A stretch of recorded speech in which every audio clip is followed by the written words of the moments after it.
የሆነ ሞራል እንትን ውስጤ ይሰማኝ ነበር። እንደዚህ ምናምን ጠብቅ ነበር ሌላ ቦታ የሆነ ነገሮች ምናምን ሳይ እና ዛሬ አላህ ያክብራችሁ። ያው ይከብዳል ይሄን ነገር ለመግለጽ ማለት ነው።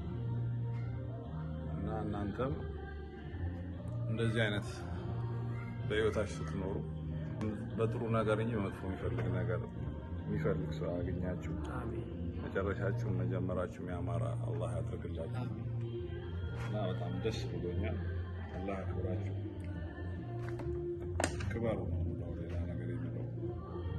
እና በቃ ምን ካሁን በኋላ ሌላ እንደው ስንቅ ነው የሰጣችሁ የበለጠ ነገር እንድሰራ መጥፎን ባህሪ ካለ መጥፎነቴን ትቼ ጥሩነቴን ማስቀጥልበት ትልቅ ሞራል ነው የሰጣችሁ። እናንተ ጤናውን በዱንያውም ሀያቱን አላህ ይስጣችሁ። አመሰግናለሁ። አላህ ያክብራችሁ። አመሰግናለሁ። አሰልጣኝ ካሚል ጀማል እባላለሁ። ተወልጄ ያደኩት ወዚህ ወልቂጤ ከተማ ነው። በማስተር የመጀመሪያ ስልጠናዬን የሰለጠንኩት በማስተር አብዲ ከድር ነው። 1987 ነው የጀመርኩት። ከዛ ከ3 አመት በኋላ ሲኒየር አስተማሪ ሆኜ ከ2 አመት በኋላ ማሰልጠን ጀመርኩ። ከዛ 1989 ደግሞ እኔ አስቀጠልኩ ኬጂ በሚል የመጀመሪያ ስሙ ኬጂ ሳይሆን ዩኒቲ የሚል ስፖርት ነበር። ከዛ አንድነት የማለት ነው። ከዛ እያለ እየዋደረ 1990 ምናምን ላይ የመጀመሪያ ብላክ ቤልት ሳገኝ ኬጂ ምናምን ብዬ ቀጠልኩ። ከዛ 1994 ባይዘው ወልቂጤ ብቻ አይደለም የመጀመሪያ ስፖርት በዘዋይ ከተማ 1995 የመጀመሪያ ደረጃ ቤልት ሳገኝ ዘዋይ አዳሜ ቱሉ የሚባል ከተማ በኢትዮጵያ ደረጃ የመጀመሪያ ማርሻል አርት ስፖርት የከፈትኩት ለ4 አመት ያስተማርኩት ዘዋይ የሚባል ከተማ ነው። ተመልሼ መጥቼ ደግሞ ይሄንን አስቀጥያለሁ እና ያው ከእድሜ ወደ 29 አመት ይጠጋል የስፖርት ቤቱ። ብዙ ትልልቅ ሰዎች ዛሬ በኢኮኖሚም በስነ ምግባር የታነጹ የተሻሉ ከተማ ውስጥ አለን ብለን የምንላቸው ልጆች ተፈጥረውበታል። መጥቀስ ይቻላል። ዛሬ ያያ ፎቶግራፍ የታዩለት በመንግስት አገልግሎት በራሳቸው በንግድ የራሳቸው ህይወት ከመምራት አንጻር ብዙ ልጆች ይሄ ቤት ፈጥረዋል። ቀጣይም ትውልድ የተሻለ ህይወት እንዲኖረው እነ ስንታየው የተለያዩ እነ መሐመድ እዚህ እና አስራታውን ባሉበት መንግስት ኃላፊነት እነ ሙሌ እና አብዱል ወገን በማስተማር በሁሉም ዘርፍ የስፖርት ቤት ላደረገው ለሀገርም እንደ ከተማም ትልቅ ኮንትሪቢዩት አድርገዋል።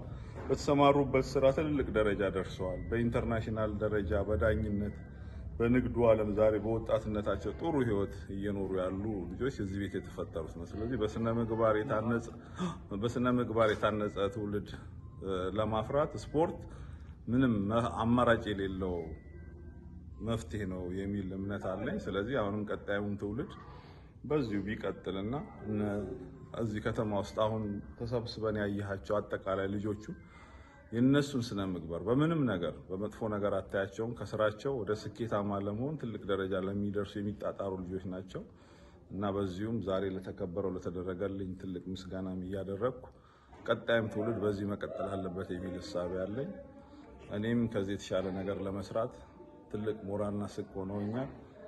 በወልቂጤ ማህበረሰብና በስፖርት ቤተሰቦች ውስጥ ትልቅ ምስጋና እንድታቀርብልኝ ስል ንግግሬን አጠቃላለሁ። አመሰግናለሁ።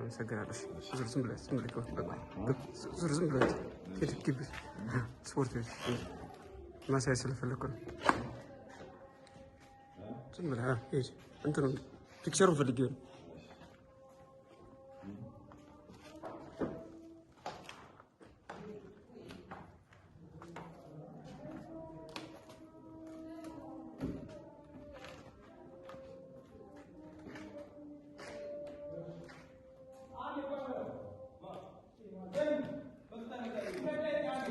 አመሰግናለሁኝ። ስሜ ስንታየው እባላለሁ። የወልቂጤ ከተማ ነዋሪ ነኝ። ዛሬ እዚህ ቦታ ላይ የተገኘንበት ምክንያት ምንድነው? የዚህ የወልቂጤ ከተማ የኬጂ ስፖርት ቤት አባል ነበርኩኝ። አባል በነበርኩበት ሰዓት ላይ ወደ 18 ዓመት ይሆነኛል እዚህ ስፖርት ቤት። ስለዚህ ከልጅነታችን ጀምሮ በስፖርት አንጸን አይምሯችንም በደንብ አርቦ በልጽጎ አካላዊም እንደገና የሰውነታችንም በደንብ አድርገን አዳብረን የወጣንበት ስፖርት ቤት ነው። ያ በደንብ አድርጎ ምን አድርጎናል? የአልባሌ ቦታዎች ላይ እንዳንውልና ራሳችን በስነ ምግባር አንጸን የተሻለ ዜጋ እንድንሆን አድርጎናል። ሲቀጥል ዛሬ እዚህ የተገናኘንበት ትልቁ ነገር ምንድነው? የዚህ የስፖርት ቤት ባለቤት አቶ ካሚል ጀማልን ለማመስገንም ጭምር ነው። ትልቁ ነገር ምንድነው?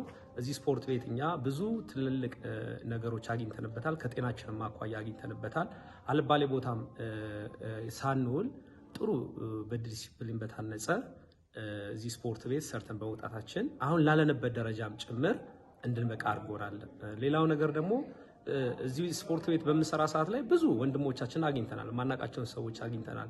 ስንገናኝ ጤናማ በሆነ መልኩ ተገናኝተናል። ከዚህ ስፖርት ቤት ስንወጣ አብዛኞቻችን ወይም ሁላችንም ማለት ይቻላል ጥሩ ጥሩ ቦታ ነው ያለነው። ግማሹ በንግድ ነው ያለው በራሱ የግል ስራ፣ ግማሹ በመንግስት ትላልቅ ተቋም ላይ የሚሰሩ ወንድሞቻችን እስከ ኢንተርናሽናል ዳኛ የደረሱበት ልጆች እዚህ ቤት የወጡ ልጆች እንዳሉና በመንግስትም ተቋም ላይ ከፍተኛ አመራሮች ያሉበት ልጆች ከዚህ ስፖርት ቤት ወጥተዋል።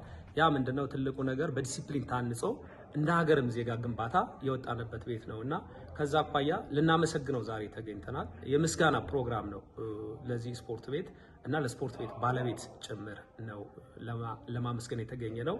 ይሄን ይመስላል። አመሰግናለሁ።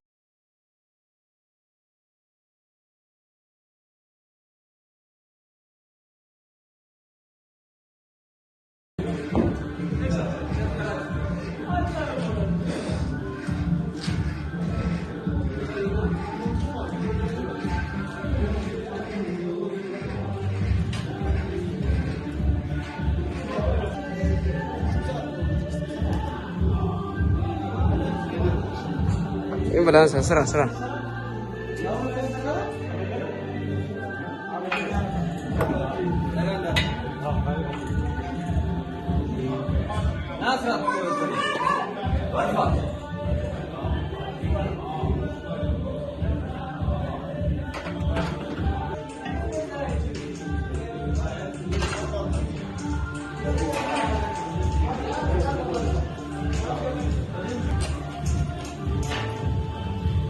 أسرة هالك ولا أسرة هال يدرو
¿Qué pasa?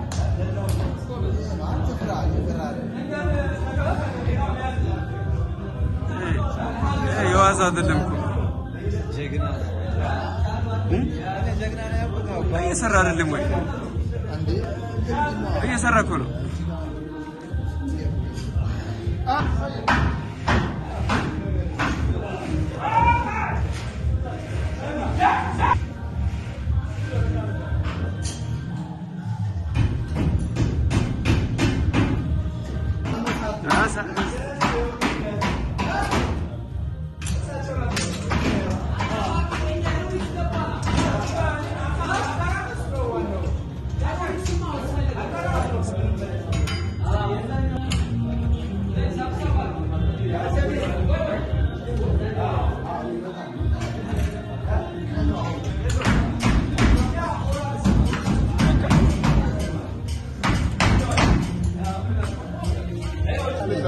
ስራ በቃ ጨርሰን